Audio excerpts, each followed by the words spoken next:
What I'm going to do is go through the insight for you to where you can learn to how to maintain this thing. It's probably one of the simplest guns we make on the market.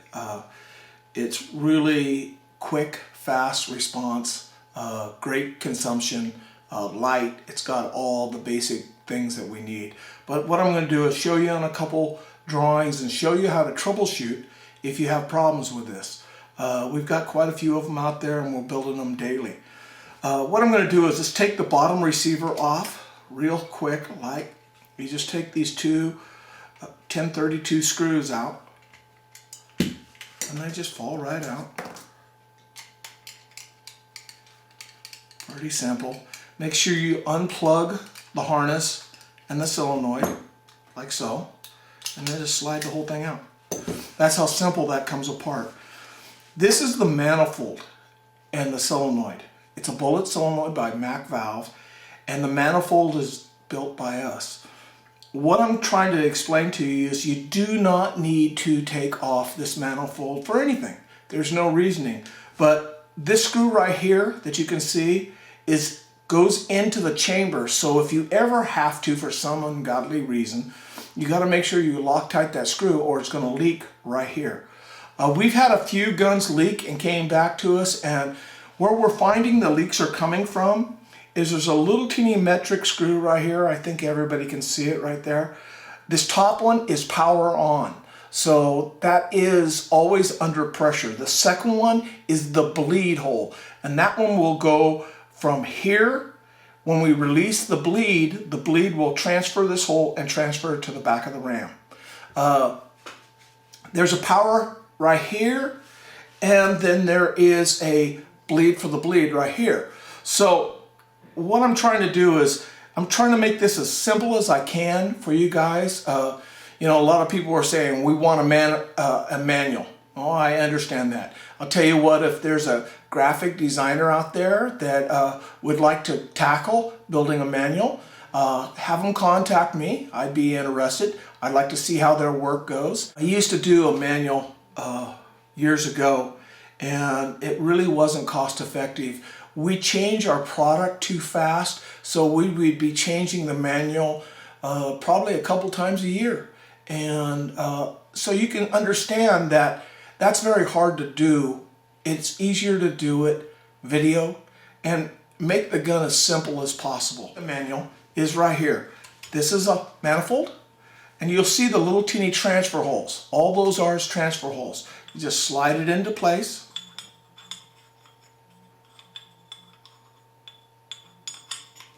Like so. It clips right in.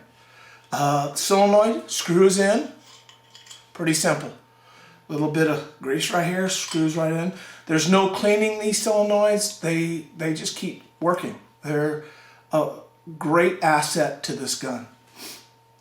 Another maintenance thing is the HPR. It's really simple. If you think you have a spike, unscrew this like so and put the air to it. If you put the air to it and there's a leak here, you got a bad Schrader valve. If there's not, you don't have a bad Schrader valve. Another thing is pull the piston out, comes right out like so, and grease this. This needs to be greased about every 3 or 4 cases of paint. Get that nice and lubed. This moves a lot, so we want to use this a lot. So ungrease that, put it back on, and make sure that you guys don't over pressurize this gun. If you over pressurize, you're going to blow the solenoid. What we're telling everybody is you want it to be a little bit almost flush. Not past flush, but flush. Start a little bit out and then screw it in just a little bit to get your velocity.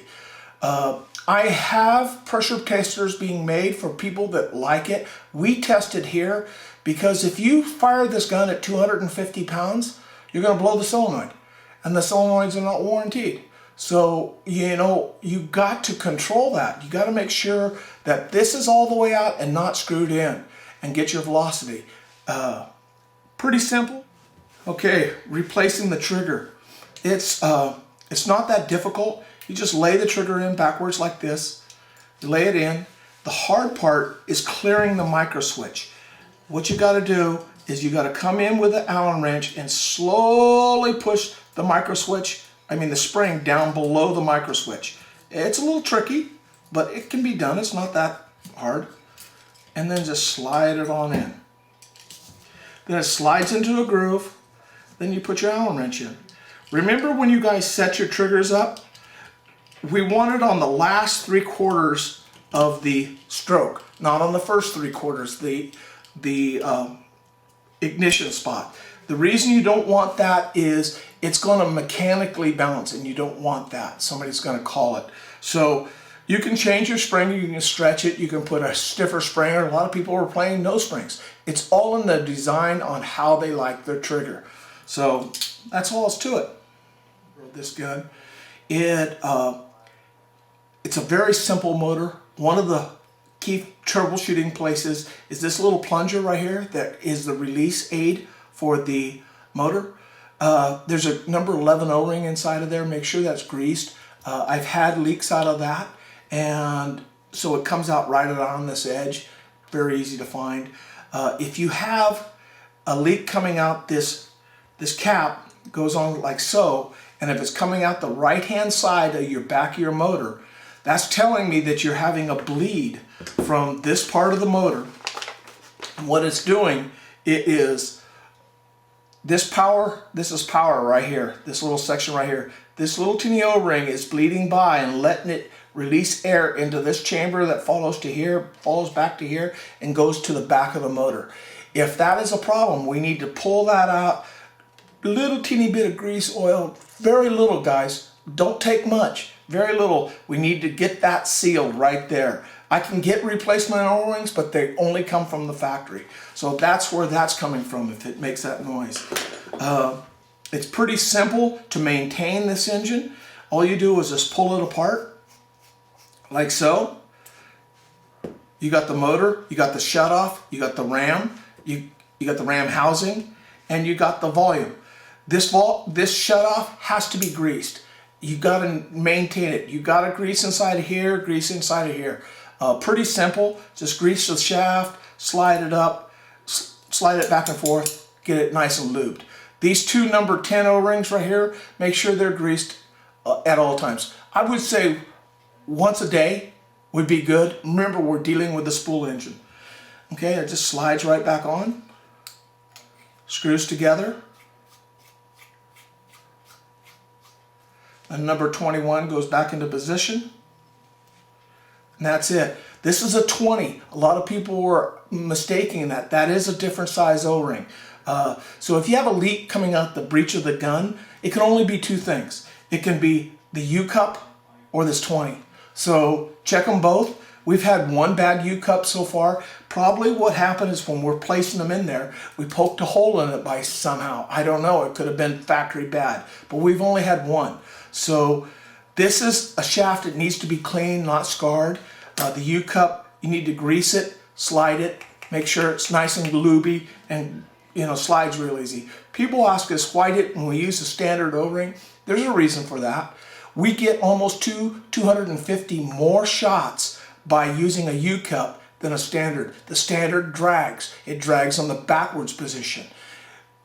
This one only drags on the forward position. So remember we talked about earlier, we wanted as fast as possible closing. Other than that, that cap goes on. Make sure you don't have missing that number 1.2 O-ring right there. Real small O-ring. That goes to your safety aspect. Close this on, put your bolt in, and away you go. A lot of people are Loctiting this because this vibrates a lot. Just Loctite this up and close it up. A lot of people have asked about the triggers. That's my standard trigger. This is a KO trigger, and I have a standard trigger.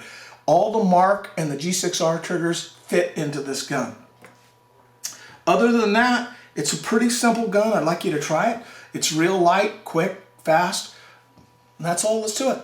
Thank you.